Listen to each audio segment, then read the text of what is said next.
Hello, എല്ലാവർക്കും പുതിയ വീഡിയോയിലേക്ക് സ്വാഗതം. ഇപ്രാവശ്യത്തെ നമ്മുടെ വെക്കേഷൻ ഇറ്റലിയിൽ തന്നെയാണ്. ഔട്ട്സൈഡ് ഇറ്റലി നമ്മൾ ഇപ്രാവശ്യം പോകുന്നില്ല. സൗത്ത് ഇറ്റലിയിലെ വളരെ ഫേമസ് ആയിട്ടുള്ള നേപ്പിൾ സിറ്റിയിലോട്ടാണ് നമ്മൾ ഇപ്രാവശ്യം പോകുന്നത്. എല്ലാ പ്രാവശ്യത്തെയും പോലെ തന്നെ വെറോണ എയർപോർട്ടിൽ നിന്ന് തന്നെയാണ് യാത്രാ തുടക്കം. ഞങ്ങളുടെ കൂട്ടത്തിലുള്ളത് ഫാദർ അബ്രഹാം ഒഡലാനി അച്ഛൻ്റെ ബ്രദർ ജോസഫ് ഏട്ടനാണ്. ഷേക്സ്പിയറിന്റെ റോമിയോ ജൂലിയറ്റിന്റെ പ്രണയ കവിതാൽ പ്രശസ്തമായ വെറോണ, അതിന്റെ എയർപോർട്ടിലും ജൂലിയറ്റ് താമസിച്ചിരുന്ന വീടിന്റെ ബാൽക്കണിയെയാണ് ചിത്രീകരിച്ചിരിക്കുന്നത്. ഇത് ഇവിടെ ബോർഡിങ്ങിനുള്ള സമയമായിട്ടുണ്ട്. ഞാൻ ചെയ്തിരുന്ന പോലെ തന്നെ വൈകിട്ട് 8:30 മണിയോടുകൂടി തന്നെ വെറോണയിൽ നിന്ന് പുറപ്പെട്ട് 10 മണിയോടുകൂടി നേപ്പിൾസിലെത്തിയിരിക്കുകയാണ്. ഇവിടുത്തെ നാരങ്ങയുടെ സമൃദ്ധി എയർപോർട്ടിലും കാണാവുന്നതാണ്. രാത്രി ആയതുകൊണ്ട് മറ്റിടത്തും കറങ്ങാതെ ഞങ്ങൾ നേരെ അപ്പാർട്ട്മെന്റിലേക്കാണ് പോയത്. രാവിലെ തന്നെ അബ്രാച്ചന്റെ കൂടെ നല്ലൊരു ബ്രേക്ക്ഫാസ്റ്റിന് ശേഷം അച്ഛന്റെ പാരിഷ് ചർച്ചിലേക്കാണ് ഞങ്ങൾ പോയത്. 600 വർഷങ്ങൾ പഴക്കമുള്ള ഒരു കുരിശുരൂപത്തിന് മുമ്പിലാണ് ജൂല നിൽക്കുന്നത്. സാന്താന്ന കപ്പുവാന എന്നാണ് ഈ ചർച്ചിന്റെ പേര്. അച്ഛനോടുള്ള കടപ്പാട് ഞാൻ നന്ദിപൂർവ്വം ഇവിടെ സ്മരിക്കുകയാണ്.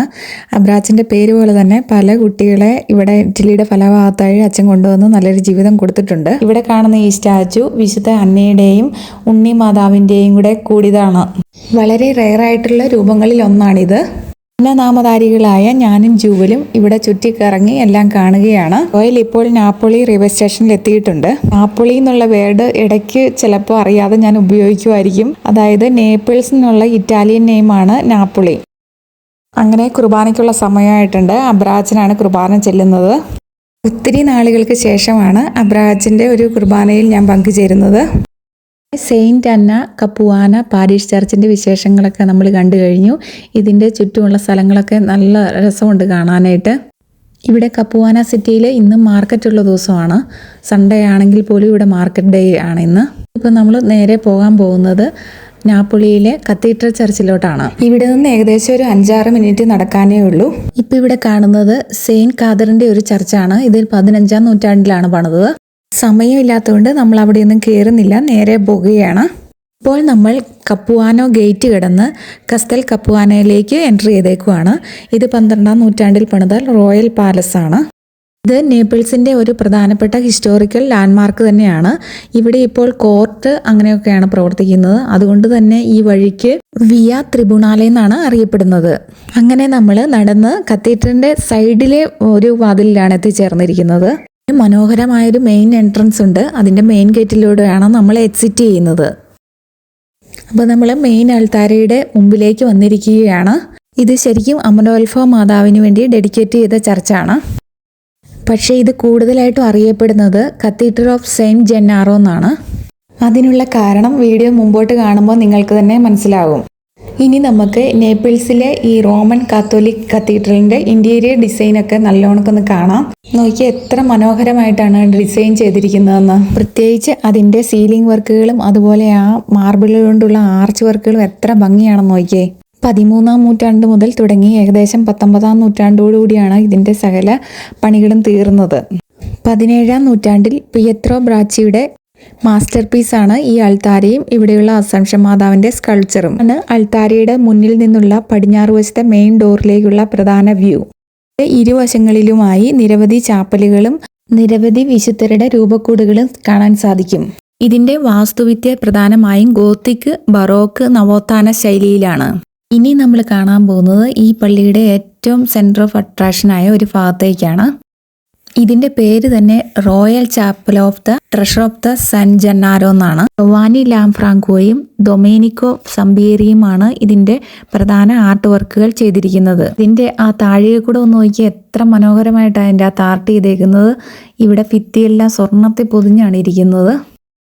മൊത്തത്തിൽ ഈ ചാപ്പലൊന്ന് കണ്ടിട്ട് തിരിച്ച് ഇവിടെയോട്ട് തന്നെയാണ് വരുന്നത്. ഇവിടെയാണ് ഒത്തിരി കാര്യങ്ങൾ പറയാനുണ്ട്. വീഡിയോയിലൊന്നും തീരാത്ത കാര്യങ്ങളാണ് ഇവിടെ കാണാനുള്ളത്. നമ്മൾ എല്ലാം വേഗത്തിൽ കണ്ട് തിരിച്ച് മെയിൻ അൾത്താരയുടെ ഫ്രണ്ടിലോട്ട് വന്നിരിക്കുകയാണ്. ഈ മെയിൻ അൾത്താരയുടെ അടിഭാഗത്തായി റോമിലെ പല പള്ളികളിലും നമ്മൾ കണ്ട പോലെ തന്നെ ഇതിനും ഒരു ക്രിപ്റ്റ് ഉണ്ട്. ഇവിടെ എഴുതി വെച്ചിട്ടുണ്ട് ക്രിപ്ത ദി സെൻ ജെന്നാരോ. നേപ്പിൾസ് നഗരത്തിന്റെ പേട്രൺ സെയിന്റ് ആണ് വിശുദ്ധ ജാനുവരിയൂസ്. പല തിരുശേഷിപ്പുകളും ഇവിടെയാണ് സൂക്ഷിച്ചിരിക്കുന്നത്. നേപ്പിൾസിൽ മറ്റൊരാശ്രമത്തിലായിരുന്ന വിശുദ്ധ ജാനുവരിയൂസിന്റെ ഭൗതിക അവശിഷ്ടങ്ങൾ കാർഡിനൽ ഒലിവിയറോ കരാഫയാണ് ഇവിടെ കൊണ്ടുവന്ന് സ്ഥാപിച്ചത്. ഇതാണ് വിശുദ്ധ ജാനുവരീസിന്റെ ഭൗതിക അവശിഷ്ടങ്ങൾ, പ്രത്യേകിച്ച് സ്കള്ളൊക്കെയുള്ള കണ്ടെയ്നർ. പ്രശസ്ത റോമൻ ശില്പിയായ തോമാസോ മാൽവിത്തോ ആണ് ജാനുവരിയൂസിന്റെ ഭൗതിക അവശിഷ്ടങ്ങളെ നോക്കി മുട്ടുകുത്തി പ്രാർത്ഥിക്കുന്ന കാർഡിനൽ ഒലിവിയേറോ കരാഫയുടെ മാർബിൾ സ്റ്റാച്ചു നിർമ്മിച്ചത്. അങ്ങനെ നമ്മൾ വളരെ വേഗത്തിൽ തന്നെ ഭൂഗർഭ ക്രിപ്റ്റ് എല്ലാം കണ്ട് മേളിൽ വന്നിരിക്കുകയാണ്. ഇനി നമ്മൾ ഇടതുവശത്തെ നേവിൽ കൂടെ ഇങ്ങനെ യാത്ര തുടരുകയാണ്. കണ്ട് മുമ്പോട്ട് പോവുകയാണ്. കണ്ടോ, എത്ര മനോഹരമായിട്ടാണ് ഇവിടുത്തെ മൂറൽ പെയിൻറ്റ്സ് ഒക്കെ. നോക്കിക്കേ, ഞാൻ നിലത്ത് പോലും നോക്കാതെ മുന്നോട്ട് ഇങ്ങനെ നടന്നുകൊണ്ടിരിക്കുകയാണ്. ഇതേ മേളിൽ കണ്ട ഒരു ബറോക്ക് സ്റ്റൈലിലുള്ള പൈപ്പ് ഓർഗൺ ആണ് കാണുന്നത്. ഇനി നമ്മൾ ചരിത്രവും ആത്മീയ ശാന്തതയും കൊണ്ട് സഞ്ചാരികളെ ആകർഷിക്കുന്ന മറ്റൊരു സ്ഥലത്തിലേക്ക് കയറുകയാണ്. Santa Restituta chapel. ഇത് 4-ാം നൂറ്റാണ്ടിലെ നേപ്പിൾസിലെ ഏറ്റവും ആദ്യത്തെ കത്തീഡ്രൽ ചർച്ചാണ്. പിന്നീട് 13-ാം നൂറ്റാണ്ടിൽ പുതിയതിനോട് കൂട്ടിച്ചേർക്കുകയായിരുന്നു. ആഫ്രിക്കയിൽ വിശ്വാസത്തിന് വേണ്ടി രക്തസാക്ഷിത്വം വഹിച്ച വിശുദ്ധയാണ് റെസ്റ്റിറ്റ്യൂത്ത.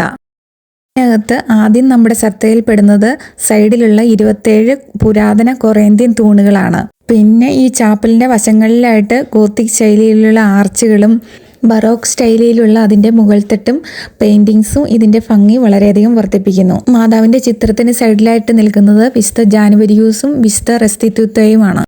വീണ്ടും നമ്മൾ സെന്റർ നേവിലെത്തിയിരിക്കുകയാണ്. ഇനി നമ്മൾ വലത്തെ നേവിലോട്ടാണ് പോണത്. ഇപ്പോൾ നമ്മൾ royal chapel of treasure of the ജാനുവരിയൂസിന്റെ ചാപ്പലിലാണ് നിൽക്കുന്നത്. ചാപ്പലിന്റെ 2 സൈഡിലും ടിവിയിൽ ഡിസ്പ്ലേ ചെയ്തുകൊണ്ടിരിക്കുന്നത് വിശുദ്ധന്റെ രക്തം ഡൈല്യൂട്ട് ആകുന്ന സമയത്ത് നേപ്പിൾസിന്റെ മെത്രാൻ അല്ലെങ്കിൽ കർദിനാള് പൊതുജനത്തിന് കാണിച്ചു കൊടുക്കുന്നതാണ് ടിവിയിൽ കണ്ടുകൊണ്ടിരിക്കുന്നത്. ഈ മഹാത്ഭുതം ആയിരങ്ങളുടെ സാന്നിധ്യത്തിലാണ് നടന്നുകൊണ്ടിരിക്കുന്നത്. മെത്രാനും വിശുദ്ധനും നേപ്പിൾ നഗരത്തിന്റെ രക്ഷാധികാരിയുമായ ജാനുവരിയൂസിന്റെ ഈ ബ്ലഡ് മിറാക്കിൾ സംഭവിക്കുന്നത് വർഷത്തിൽ 3 പ്രാവശ്യമാണ്. ഒന്നാമത്തേത് മെയ് മാസത്തിലെ ആദ്യത്തെ സാറ്റർഡേയും രണ്ടാമത്തേത് സെപ്റ്റംബർ 19, അതായത് വിശുദ്ധന്റെ രക്തസാക്ഷിത്വ ദിവസവും, മൂന്നാമത്തേത് ഡിസംബർ 16 1631 വെസ്യൂസ് ഇറപ്ഷൻ നടന്നപ്പോൾ നേപ്പിൾസ് നഗരത്തെ പ്രൊട്ടക്റ്റ് ചെയ്തത് വിശുദ്ധന്റെ മധ്യസ്ഥതയാലാണ്. ഡ്രൈ ആയിട്ടുള്ള വിശുദ്ധന്റെ രക്തം ഗ്ലാസ് ആംബ്യൂളുകളിലാണ് ഇരിക്കുന്നത്. കുറ്റികൾ കൊണ്ടാണ് ഈ ലിക്വിഡേഷൻ സംഭവിക്കുന്നത്. ചില സന്ദർഭങ്ങളിൽ മണിക്കൂറുകളും ദിവസങ്ങളും എടുക്കാറുണ്ട്. ഇങ്ങനെ ഈ ബ്ലഡ് മിറാക്കിൾ സംഭവിച്ചില്ലെങ്കിൽ നേപ്പിൾസ് ജനതയെ സംബന്ധിച്ചിടത്തോളം ഒരു ദുശകുനത്തിന്റെ മുന്നോടിയായിട്ടാണ് കണക്കാക്കപ്പെടുന്നത്. അതായത് യുദ്ധമോ മഹാമാരിയോ അഗ്നിപർവ്വത സ്ഫോടനമോ എന്തെങ്കിലും സംഭവിച്ചിരിക്കും. 1980 ഭൂകമ്പവും 2019 കോവിഡും ഇതിന് ഉദാഹരണമാണ്. ഇനി നമ്മൾ സ്വർണത്തിലും വെള്ളിയിലും തീർത്ത ഈ മനോഹരമായ ചാപ്പലിൽ, അതായത് നേപ്പിൾസ് ജനതയുടെ ആത്മശ്വാസമായ സെന്റ് ജന്നാരയുടെ ചാപ്പലിലേക്ക് കയറുകയാണ്. ഇത് കണ്ടോ, ഈ ബലിപീഠം കംപ്ലീറ്റ് ആയിട്ട് നിർമ്മിച്ചിരിക്കുന്നത് സിൽവർ കൊണ്ടാണ്. ഡൊമേനിക്കോ വിനാച്ച എന്ന ചിത്രകാരൻ 16-ാം നൂറ്റാണ്ടിൽ നിർമ്മിച്ചതാണ് ഈ ബലിപീഠം. കെരൂബുകളും മാലാഖമാരും വിശുദ്ധനെ വണങ്ങുന്നതാണ് അവിടെ ചിത്രീകരിച്ചിരിക്കുന്നത്. താരയിലാണ് വിശുദ്ധന്റെ തിരുശേഷിപ്പുകളും ഉണങ്ങിയ ബ്ലഡ് ദ്രാവകമാകുന്ന ആംബ്യൂളുകളും ഇവിടെയാണ് സൂക്ഷിച്ചിരിക്കുന്നത്. മറ്റു ചുവർ ചിത്രങ്ങൾ സൂചിപ്പിക്കുന്നത് 1631 വെസ്യൂസ് അഗ്നിപർവ്വത സ്ഫോടനത്തിൽ നിന്ന് നേപ്പിൾസിനെ വിശുദ്ധൻ രക്ഷിക്കുന്നതാണ് ചിത്രീകരിച്ചിരിക്കുന്നത്. നമ്മൾ പോകാൻ പോകുന്നത് വിശുദ്ധന്റെ ട്രഷേഴ്സ് എല്ലാം സൂക്ഷിച്ചിരുന്ന കലവറയിലേക്കാണ്. എൻട്രൻസ് ഫീ 15 മുതൽ 23 യൂറോ വരെയാണ്. നമ്മൾ ടിക്കറ്റ് എടുത്ത് അതിനകത്തേക്ക് ഇപ്പോൾ കയറുകയാണ്. സീനിയർ സിറ്റിസൺസിനും യങ്സ്റ്റേഴ്സിനും കുറവുണ്ടെന്ന് തോന്നും. എനിക്ക് ക്ലിയർ ആയിട്ട് ഞാൻ ഓർക്കുന്നില്ല. അണ്ടർഗ്രൗണ്ടിലാണ് ഈ നിലവറയുള്ളത്, അതുകൊണ്ട് ലൈറ്റ് വളരെ കുറവാണ്. കയറി വന്ന ആദ്യം തന്നെ നമ്മുടെ കണ്ണിലുടക്കുന്നത് ഈ ബിഷപ്സ് മൈറ്ററാണ്. ജാൻ ഫാബ്രെ എന്ന് പറയുന്ന ബെൽജിയത്തിൽ നിന്നുള്ള ഒരു ആർട്ടിസ്റ്റാണ് ഇത് ചെയ്തിരിക്കുന്നത്. പ്രഷ്യസ് ആയിട്ടുള്ള കോറൽസ് കൊണ്ടാണ് ചെയ്തിരിക്കുന്നത്. കലയെയും ചരിത്രത്തെയും സ്നേഹിക്കുന്നവർക്ക് ഒരു വിരുന്ന് തന്നെയാണ് ഈ മ്യൂസിയം എന്ന് പറയാം.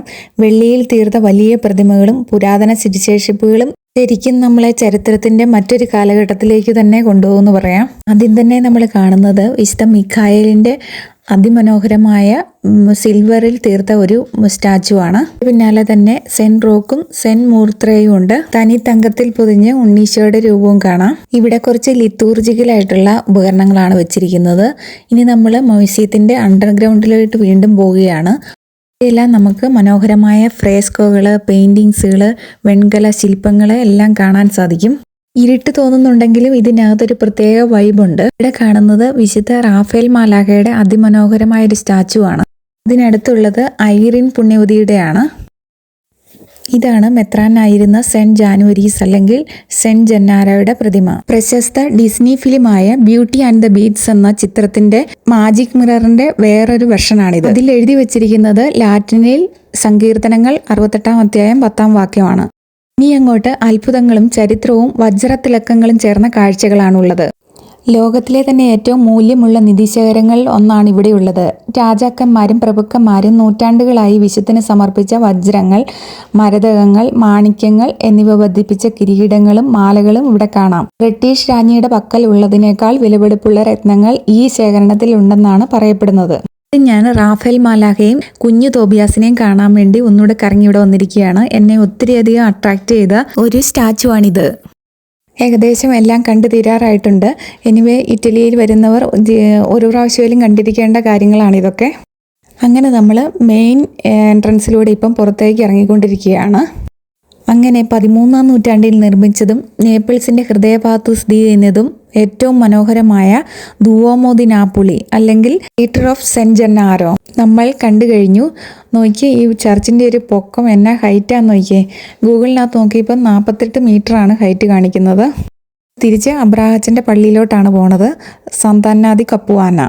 ഈ ബർത്ത്ഡേ ഡെക്കറേഷൻ കണ്ടപ്പോഴാണ് എനിക്കൊരു കാര്യം ഓർത്തത്. ഞങ്ങൾ ആദ്യം രാത്രിയിൽ ഇവിടെ വന്നപ്പോൾ അബ്രാഹച്ചൻ ഞങ്ങളോട് പറഞ്ഞിരുന്നു, പാതിരാത്രി ആകുമ്പോൾ ചിലപ്പോൾ ഭയങ്കര വെടിക്കെട്ട് കേൾക്കാം. പേടിക്കാനൊന്നുമില്ല. അതിന് 3 കാരണങ്ങളാണ് മെയിനായിട്ടുള്ളത്. ഒന്നാമത്തേത് ബർത്ത്ഡേ സെലിബ്രേഷൻ. 18 വയസ്സാകുമ്പോൾ, അതായത് മൈനറിൽ നിന്ന് മേജർ ആകുമ്പോൾ ഇവിടെ ഗ്രാൻഡായിട്ടാണ് അത് സെലിബ്രേറ്റ് ചെയ്യുന്നത്. ഇനി രണ്ടാമത്തെ കാരണം, വലിയ മാഫിയ കേസുകളിൽ പ്രതിയായവര് റിലീസ് ചെയ്ത് തിരിച്ചവരുടെ വീടുകളിൽ എത്തുമ്പോഴാണ് പടക്കം പൊട്ടിക്കുന്നത്. ഇനി മൂന്നാമത്തേത് ഭയങ്കര സീക്രട്ട് ആണ് കേട്ടോ, ആരോടും പറയണ്ട. കോട്ടിക് ഡ്രഗ്സ് പോലുള്ള സാധനങ്ങളുടെ വരവിനെ സൂചിപ്പിക്കുന്ന ഒരു സിഗ്നൽ ആയിട്ടാണ് അടുത്ത വെടിയെ സൂചിപ്പിക്കുന്നത്. നമ്മളെ പോലുള്ള വിസിറ്റേഴ്സ് ഇത് അറിഞ്ഞിരിക്കുന്നത് നല്ലതാണ്. നമുക്ക് എല്ലാവർക്കും അറിയാവുന്ന പോലെ മാഫിയ എന്ന വാക്ക് കേൾക്കുമ്പോൾ തന്നെ നമുക്ക് എല്ലാവർക്കും നേപ്പിൾസ് എന്ന് പറയുന്ന നഗരമായിരിക്കും ആദ്യം മനസ്സിൽ വരുന്നത്. ഇങ്ങനെയൊക്കെ പേരുദോഷം ഉണ്ടെങ്കിലും ഇവിടെ നേപ്പിൾസിലുള്ളവർ വളരെയധികം നല്ല മനുഷ്യരാണ്. ഇവിടെ നമുക്ക് എല്ലാ ടൈപ്പിലുള്ള ആൾക്കാരെയും കാണാൻ സാധിക്കും. തന്നെ ലോകത്തിലുള്ള എല്ലാ രാജ്യത്തെ ആൾക്കാരെയും ഇവിടെ കാണാം. എല്ലാവരും നല്ല ഹാർമോണിയസ് ആയിട്ട് ജീവിക്കുന്നു. ഇപ്പം ഇവിടുത്തെ സമയം വൈകിട്ട് 5 മണിയാണ്. ഞങ്ങളിങ്ങനെ കണ്ടിന്യൂസ് നടക്കുവാണെന്നാണ് നിങ്ങൾ വിചാരിച്ചതല്ല. ഞങ്ങൾ ഉച്ചയ്ക്ക് ഇന്നെന്നാ കഴിച്ചതെന്ന് നിങ്ങൾക്ക് ഊഹിക്കാവുന്നതേ ഉള്ളൂ. പിസയുടെ ജന്മനാടായ നേപ്പിൾസിൽ വന്നിട്ട് പിസ കഴിക്കാതിരിക്കാൻ പറ്റുമോ? സത്യം പറയാമല്ലോ, ഈ 20 വർഷങ്ങളിൽ ഞാൻ കഴിച്ച പിസകളിൽ ഏറ്റവും നല്ല പിസയായിരുന്നു ഇത്. തന്നെയുമല്ല, നല്ല വിലക്കുറവും ഉണ്ടായിരുന്നു. ഇനി ഈ വൈകിട്ടത്തെ നടത്തം എങ്ങോട്ടാണെന്നല്ലേ? നമ്മളിപ്പോൾ പൊയ്ക്കൊണ്ടിരിക്കുന്നത് പിയാസ ദെൽ മുനിസിപ്പിയോ എന്ന് പറയുന്ന സ്ഥലത്തോട്ടാണ്. ഇത് സെൻട്രൽ നേപ്പിൾസിലെ ഏറ്റവും വലിയ പിയാസയാണ്. ഈ സ്ക്വയറിനോടടുത്ത് തന്നെയാണ് കസ്തൽ നുവോവോ എന്ന് പറയുന്നത് ചാൾസ് 1-ാമൻ രാജാവിൻ്റെ കൊട്ടാരവും, അതുപോലെ തന്നെ മോളോ ബെവറേലോ എന്ന് പറയുന്ന പോർട്ടും ഇവിടെ തന്നെയാണ്. സെൻട്രൽ നേപ്പിൾസിൽ കൂടിയുള്ള ഈ വാക്കിംഗ് ടൂർ അടിപൊളിയായിരുന്നു കേട്ടോ. അബ്രാഹച്ചൻ ഇങ്ങനെ എക്സ്പ്ലെയിൻ ചെയ്ത് മുമ്പിൽ ഇങ്ങനെ നടക്കുകയാണ്. ഏകദേശം 1 മണിക്കൂറോളമായി നടത്താൻ തുടങ്ങിയിട്ട്. അതുകൊണ്ട് ഞങ്ങളൊക്കെ ഇച്ചിരി പുറകോട്ടായി. പിയാസ ബെല്ലീനി എന്ന് പറയുന്ന ഈ സ്ഥലം നേപ്പിൾസിൻ്റെ ഹിസ്റ്റോറിക്കൽ പരമായിട്ടുള്ള ഒരു സ്ഥലമാണ്. ഇവിടെ 5-ാം നൂറ്റാണ്ടിലുണ്ടായിരുന്ന ഗ്രീക്ക് വാളിൻ്റെ അവശിഷ്ടങ്ങളാണ് കാണുന്നത്. ഇതേ അങ്ങ് ദൂരത്തിൽ വളരെ ഉയരത്തിൽ തന്നെ ഒരു ഒബിലിസ്ക് കാണാൻ സാധിക്കുന്നുണ്ട്. അതിനടുത്താണ് പിയാസ ദെൽ മുനിസിപ്പിയോ ഉള്ളത്. നേപ്പിൾസിൽ വരുന്ന എല്ലാ സഞ്ചാരികളും ഇവിടെ എത്താറുണ്ട്. 1750 22 മീറ്റർ നീളമുള്ള ഈ ഒബിലിസ്ക് ബറോക്ക് സ്റ്റൈലിലാണ് നിർമ്മിച്ചിരിക്കുന്നത്. ഇത് സെൻട്രൽ നേപ്പിൾസിന്റെ ഒരു പ്രധാനപ്പെട്ട ലാൻഡ്മാർക്കാണ്. വാവ്, ഇങ്ങോട്ട് കയറിയപ്പോഴാണ് ഇതിന്റെ വലിപ്പം മനസ്സിലാകുന്നത്. എന്ത് വിശാലമായിട്ടാണ് കിടക്കുന്നതെന്ന് നോക്കിക്കേ, കണ്ടോ? അവിടെ ഒരു ഷിപ്പ് വന്ന് ലാൻഡ് ചെയ്തിട്ടുണ്ട്. ഈവനിങ് വാക്കിനൊക്കെ പറ്റിയ സ്ഥലമാണ്. കടൽക്കാറ്റൊക്കെ അടിച്ച് നല്ല ശാന്തമായിട്ട് ഇതിലൂടെ നടക്കാൻ സാധിക്കും. അവിടെ അങ്ങ് ദൂരെ കാണുന്ന നീലമലയാണ് വെസ്യൂസ് അഗ്നിപർവ്വതം. അയ്യോ, എത്ര മനോഹരമായ സ്ഥലമാണെന്ന് നോക്കിയേ. ഇതിനെക്കുറിച്ച് വർണ്ണിക്കാൻ വാക്കുകളില്ല. കരയും കടലും പർവ്വതവും കൊട്ടാരവും സമതലവും പിയാസയും എല്ലാം കൂടി ഒരുമിച്ചുള്ള ഒരു സ്ഥലം ആദ്യമായിട്ട് എങ്ങനെ കാണുന്നത്? അടിപൊളിയാട്ടോ. ഈ കൊട്ടാരത്തിലും ഈ കടലിന് ഓപ്പോസിറ്റുള്ള ആ മലയുടെ മണ്ടയിലും ആ വെസ്യൂസ് പർവ്വതത്തിൻ്റെ അടുത്തൊക്കെ ഒന്ന് പോകണം എന്ന് എനിക്ക് വലിയ ആഗ്രഹമുണ്ട്. അടുത്ത പ്രാവശ്യത്തെ വരവിൽ ഇത് സാധിക്കുമെന്നുള്ള പ്രതീക്ഷയോടെ വീഡിയോ വൈൻഡപ്പ് ചെയ്യുകയാണ്. മറ്റു നേപ്പിൾ വിശേഷങ്ങളുമായി അടുത്ത വീഡിയോയിൽ നമുക്ക് കാണാം. Thanks for watching.